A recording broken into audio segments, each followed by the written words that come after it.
जय हिंद साथियों। तो आज हम लोग देखने वाले हैं आधुनिक इतिहास का एक महत्वपूर्ण टॉपिक है मैसूर। जो है ना, मैसूर बहुत ही इम्पोर्टेंट है। उससे एग्ज़ाम में कई बारी क्वेश्चन पूछा जाता है और बहुत ही इम्पोर्टेंट है। अगर आप इस वीडियो को देख लेते हैं तो मैसूर से जितना भी क्वेश्चन बनेगा, एक भी क्वेश्चन इस वीडियो से बाहर नहीं जाएगा। तो चलिए हम लोग शुरू करते हैं। देखिए, पहला प्रश्न है, मैसूर राज्य के संस्थापक कौन था? तो मैसूर राज्य का जो संस्थापक जो था वह था वोडेयार वंश का। जो वोडेयार था ना, वही था मैसूर राज्य का संस्थापक। ठीक, चलिए देख लीजिए। इसका आपको हो जाएगा ऑप्शन सी, वोडेयार वंश। ठीक, मैसूर राज्य का संस्थापक वोडेयार वंश के था। चलिए अब आइए अगला प्रश्न देखते हैं कि हैदर अली किसके शासनकाल में सत्ता में आया था? तो हैदर अली जो आया था कृष्ण राय वोडेयार। ठीक, देख लीजिए, इसी के समय में हैदर अली सत्ता में आया था। बहुत ही इम्पोर्टेंट प्रश्न सब है, आइए आगे देखते हैं। हैदर अली के बाद मैसूर की गद्दी पर कौन सा बैठा था? जब हैदर अली जो था ना, उसके बाद मैसूर की गद्दी पर कौन बैठा था? तो देख लीजिए, इसका हो जाएगा, इसका उत्तराधिकारी था टीपू सुल्तान। माने उसी का पुत्र था, यानी जिसको उत्तराधिकारी बनाया वो अपना पुत्र को ही बनाया, टीपू सुल्तान था। अगला प्रश्न है, मैसूर के शेर के नाम से कौन प्रसिद्ध था? यह क्वेश्चन कई बार एग्जाम में पूछा जा चुका है। तो यह हो जाएगा, मैसूर का शेर टीपू सुल्तान को कहा जाता था। किसको? टीपू सुल्तान को कहा जाता था। प्रथम मैसूर युद्ध कब लड़ा गया था? तो प्रथम मैसूर युद्ध जो लड़ा गया था वह आपको हो जाएगा ऑप्शन ए, 1767 से 69 हो जाएगा। 1767 से 69। ठीक, दूसरा हो जाएगा 80 से 84, जो है ना ऑप्शन बी, वो 80 से 84 हो जाएगा। दूसरा था, लेकिन पहला वो था। अब आ जाइए यहाँ से, अब देख लीजिए अगला प्रश्न हम लोग देखने वाले। देखिए, मैसूर के साथ अंग्रेजों का चौथा युद्ध कब हुआ था? तो ये बहुत बार पूछा हुआ क्वेश्चन है। तो ये हो जाएगा आपको ऑप्शन डी, 1799 ईस्वी में। इसी समय जो मैसूर का जो शासक था टीपू सुल्तान, वहाँ मारा गया था। इस समय श्रीरंगपट्टनम के संधि के द्वारा, सॉरी, श्रीरंगपट्टनम के जो युद्ध हुआ था ना, इसी समय हुआ था।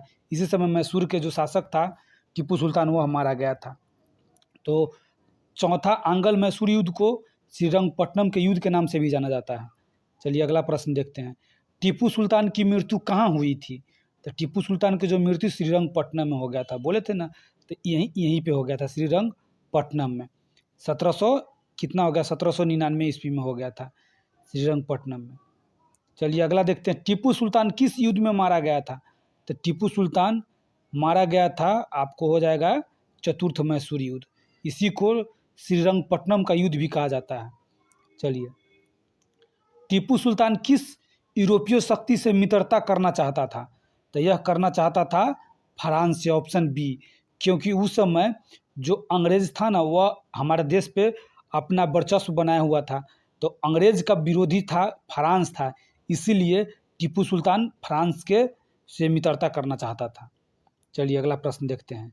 मैसूर के चौथे युद्ध में मैसूर का जो चौथा युद्ध में ना, अंग्रेजों का जो नेतृत्व किसने किया था? तो अंग्रेजों का नेतृत्व जो किया था, यह हो जाएगा आपको लॉर्ड वेलेजली हो जाएगा। कौन जाएगा? वेलेजली हो जाएगा। ठीक है, चलिए अब अगला प्रश्न हम लोग देखते हैं, 11वां प्रश्न।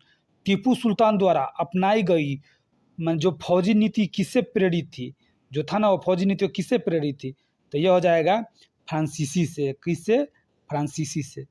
बहुत महत्वपूर्ण प्रश्न सब है। देखिए अगला प्रश्न, टीपू सुल्तान की तलवार आज कहाँ रखी गई है? जो टीपू सुल्तान को जो तलवार था वह कहाँ रखी गई है? तो लंदन संग्रहालय में। ये बहुत ही मजबूत तलवार था। चलिए अगला प्रश्न देखते हैं।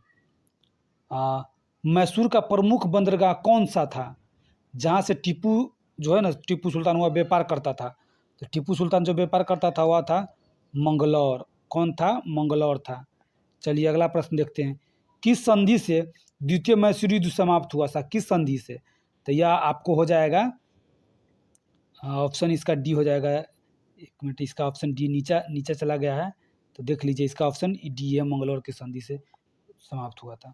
मैसूर युद्ध का प्रमुख कारण क्या था? तो जब भी कह दे मैसूर युद्ध का प्रमुख कारण जब पूछे तो यह था व्यापारिक था, व्यापार यानी क्या था, व्यापार था। आइए अगला प्रश्न, हैदर अली का मुख्य प्रतिद्वंदी कौन था? हैदर अली का मुख्य प्रतिद्वंदी जो था वह सभी था। देख लीजिए इसमें से ऑप्शन आपको हो जाएगा डी सभी, मराठा भी था, निजाम भी, अंग्रेज भी था, तो यह ऑप्शन डी सभी हो जाएगा। चलिए देखिए इसका वर्चस्व कितना था कि तीनों इसके विरोध में था, फिर भी टीपू सुल्तान नहीं हटा, एकदम डट के सामना किया। टीपू सुल्तान को किसने धोखा दिया था? तो टीपू सुल्तान को जो धोखा देने वाला व्यक्ति था वह जो क्या कहता, टीपू सुल्तान को किसने धोखा दिया? तो टीपू सुल्तान को धोखा निजाम दिया था। कौन दिया था? निजाम। चलिए मैसूर राज को अंग्रेजों ने किस वंश को सौंप दिया? किस वंश को? देख लीजिए मैसूर राज को अंग्रेजों ने किस वंश को सौंपा युद्ध के बाद? जो युद्ध के बाद जो ना मैसूर राज को अंग्रेजों ने किस वंश को सौंप दिया था? तो यह आपको हो जाएगा बेडोयर। देखिए तो वोडेयार ऑप्शन बी को ही सौंप दिया था। ठीक है, चलिए अब अगला देखते हैं। टीपू सुल्तान ने किस फसल को बढ़ावा दिया? टीपू सुल्तान ने किस फसल को बढ़ावा दिया था? तो यह हो जाएगा आपको ऑप्शन इसका, देखिए रेशम यानी ऑप्शन डी हो जाएगा। ठीक है, अब अगला प्रश्न और लास्ट प्रश्न है, टीपू सुल्तान ने किसे अंग्रेजों का गद्दार कहा था? तो अंग्रेजों का गद्दार कहा था निजाम को। सॉरी, एक मिनट, देख रहे हैं, टीपू सुल्तान ने किसे अंग्रेजों का गद्दार कहा था? हाँ, तो यह हो जाएगा सही ऑप्शन इसका ए। ठीक है, तो इस तरह के वीडियो देखने के लिए आप चैनल से जुड़ सकते हैं। मिलते हैं अगले वीडियो में। जय हिंद साथियों।